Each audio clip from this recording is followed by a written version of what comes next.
So, pag nakikita niyo yung pagbumukhang to, sigurado guys, utang naman yung pag-uusapan. And for today's video, isi-share ko sa inyo yung naging experience ko sa isang loan app na, ewan ko kung saan galing yung mga ratings na to. But at the time of filming this video, meron po siyang 4.9 na stars. At yung loan app na to ay si Magic Peso. Nasabi nagpapahiram daw ng maximum 75,000 pesos. Huwag niyo munang i-download kasi buti na lang kung na-try ko siya. And at the end of this video, saka kayo mag-decide kung okay siya o hindi. So keep watching.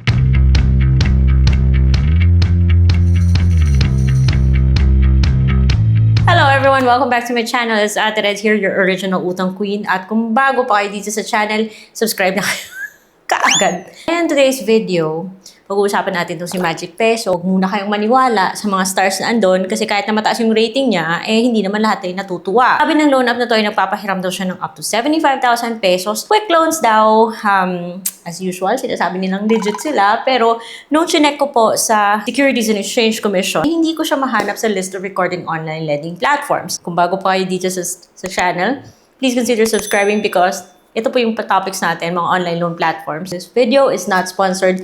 It's based on my personal experience. Mukha siyang promising kung pagbabasihan mo lang is yung mga screenshots niya doon sa iOS. Sasabihin niyang easy to operate, quick loans daw, ganun. Baka mabigla kayo sa i-reveal ko sa video na to. Hingi po siya ng iba't ibang permissions. Kaya dapat nag-iingat po tayo. Aside from location, sa start ng application process, hihingi po siya ng phone number. Mag-OTP ka, diba? So, pagkatapos mo ibigay yung aking phone number, ayun, lumabas yung dashboard niya. Nasabi niya ay 75,000 pesos, get money with 0.04% per day pa daw, and 120 days daw yung term. Ito po yung overview ng kanyang application process. Siyempre, magbibigay ka lang ng ID, personal information, work information, tapos contacts. Siyempre, sa dulo lalabas yung kanyang offer, hindi naman siya auto-send kasi may review process pa siya. Yung mga valid IDs na tinatanggap ng loan app na to, which are driving license, UMID, passport, national ID, TIN, health card, or postal ID, PRC, and or SSS. So, willing ba kayo magbigay ng personal information, selfie nyo, picture ng ID nyo, sa isang loan app na ang laki palang processing fee? Yung naging offer sa akin, hindi po 75,000. Pag first time mo sa isang loan app, natural lang naman yun, di ba? Na magsisimula ka sa mababang credit limit.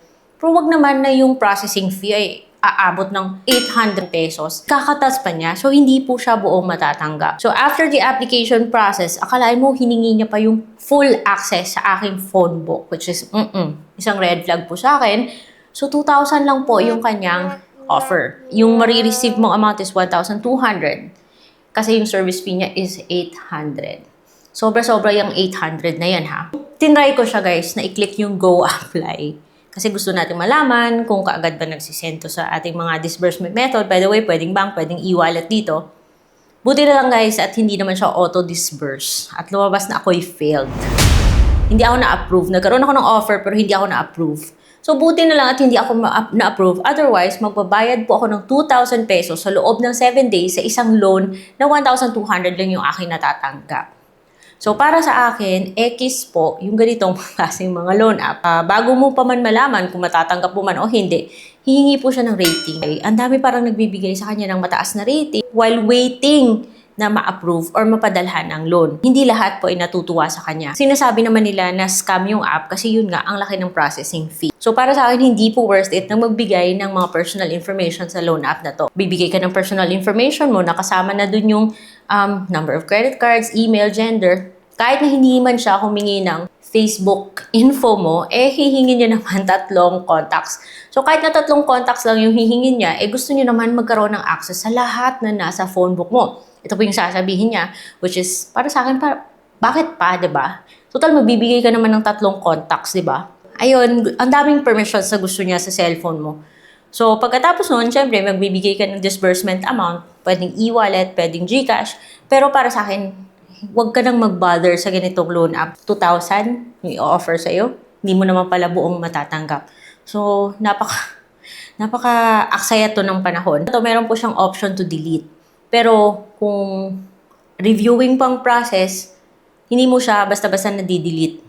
Saka ko na na-delete yung account nung, naano ko na siya guys, nung nag-fail yung audit, hindi ko natanggap yung pera, at saka ako nakapag-delete. Pero malay natin kung anong ginagawa nila sa ating personal information, kahit na nagpa-delete tayo, di ba? So, it's really important na nag-iingat tayo, guys, sa kung saan-saan natin sinasabit yung ating mga personal information. Tagal, parang inabot ng isang oras bago ko malaman na reject pala. So, para sa akin, hindi po worth it na magbigay po tayo ng information sa ganitong mga klaseng loan app. So, that is why, mas mabuting subscribe kayo dito sa channel ko, guys, because ito nga yung mga topics natin. Ang dami po mga loan apps na tinatopic natin dito, at kung kayo naka-subscribe at kayo naka-hit ng bell notification button, then syempre, ma-alert kayo every time meron akong bagong uploads. Most especially if yung topic natin ay isang online loan platform na yung totoong legit. Tulad na lang ng mga online loan platforms na nasa playlist na to. Legit loan apps by Ate Red. So, kung kayo naghahanap ng mga online loan platforms na baka swak naman sa needs nyo, so try nyo yung playlist na to kasi baka andun yung loan app na para sa inyo. Pero nasa inyo yan kung uutang kayo dito o hindi. Yung importante is, you know what to expect kasi yung pag-uutang po ay hindi po siya pag games lang. It's a responsibility that, can affect our future financial decisions or goals. So, yun lang for now, and I hope to see you on my next vlog. Bye!